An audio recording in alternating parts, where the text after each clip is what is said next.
Bonjour et bienvenue à ta leçon virtuelle de néerlandais. Aujourd'hui, nous allons apprendre à former le radical du verbe. C'est une notion essentielle car c'est à partir de ce radical que l'on forme certains temps, comme l'indicatif présent, l'indicatif imparfait ou le participe passé.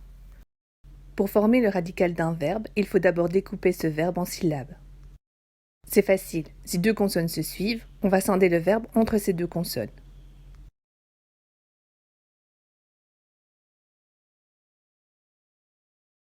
En revanche, s'il n'y en a qu'une seule, on scinde le verbe avant cette consonne.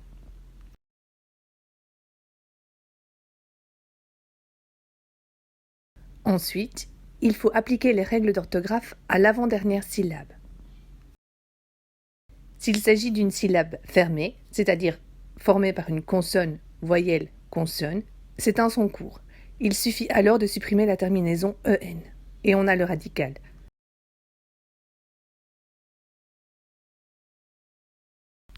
Attention toutefois que si le radical obtenu se termine par une double consonne identique, on doit en supprimer une des deux.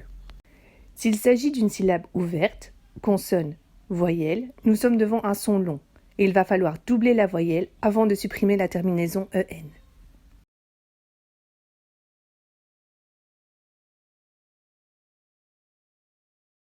Dernier point d'attention, si le radical obtenu se termine par un Z, on le transforme en S. Regarde bien l'exemple.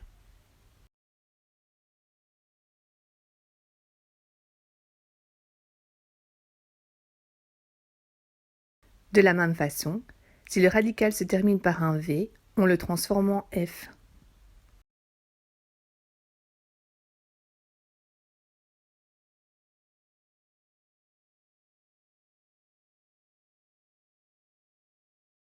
On récapitule, première étape, diviser le verbe en syllabes.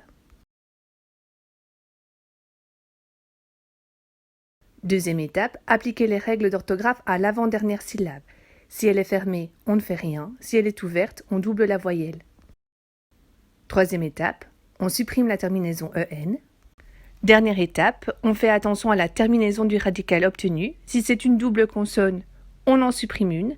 Si c'est un Z, il se change en S. Si c'est un V, il se change en F. À bientôt pour une autre leçon.